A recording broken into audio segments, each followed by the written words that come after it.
По несколько отделов в каждом кабинете. В таких стесненных условиях работники Сунжской районной администрации трудятся не первый год. Айтишники в одном кабинете с отделом ГО и ЧС, органы опеки социальным отделом. Площадей катастрофически не хватает. По квадратным метрам, которые располагает это здание, это порядка 512 квадратных метров, сегодня площадь этого здания. А согласно постановлению правительства Российской Федерации, для такого количества необходима площадь в 2 раза больше. То есть, чтобы человек мог свободно прийти, отработать свое время, положительно исполнить все поручения, и свой регламент, и функционал, который он должен выполнять. И поэтому очень большая стесненность у нас 10 отделов у нас. Поэтому главой республики было дано поручение в сельском поселении Нестеровское начать строительство нового здания, и чтобы администрация района туда переместилась. Причин, чтобы перенести районный центр из города Сунжа в селение Нестеровское, несколько. Это и нехватка площади, и отсутствие условий. Но, пожалуй, самое главное – отдаленность нынешнего расположения от населенных пунктов, которые входят в Сунжский район. Такие селения, как Галашки, Мужичи, Алкун, Чемульга, Аршты, Датых и другие географически находятся южнее, чем Нестеровское. И чтобы попасть в центр района, приходится преодолевать лишние 10 километров пути. Сунжи, да, там город у нас образовался, администрация и район.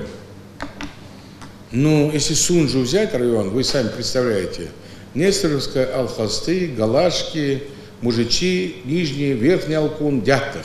Людям легче доехать с Галашки сюда, в Нестеровку. Билан в этой части Хамчиев помогает. И это здание, проект есть, начали вы? Начали.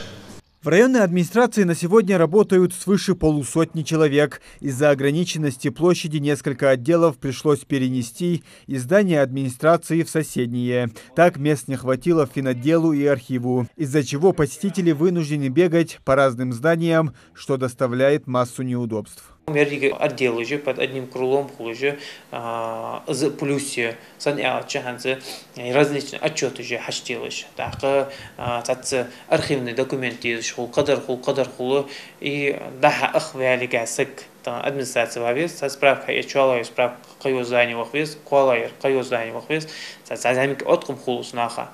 А под одним крылом асхалигай цанцах асхалигай ахтага хулус.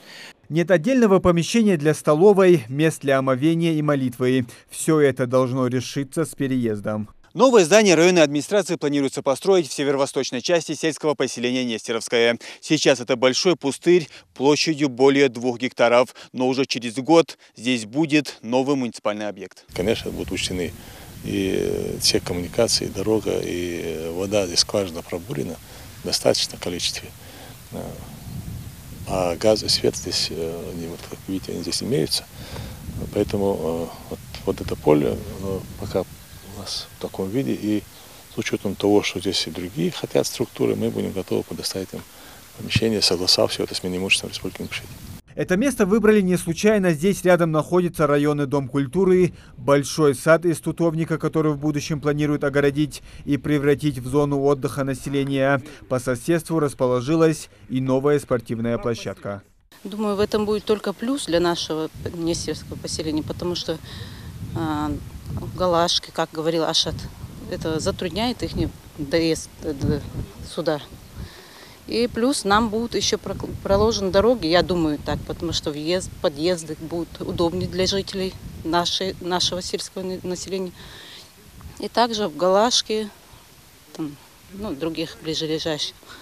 Думаю, это будет только плюс. Площадь отведенной земли позволяет построить здесь не только здания администрации, но и другие важные объекты. Под районный центр отвели около четверти гектара, на остальных 2 можно возвести и здания федеральных надзорных органов, органов правопорядка и социальных служб. Администрация района открыта к диалогу. Мусим Ганиев, Акрамат Дасхоев, Новости 24.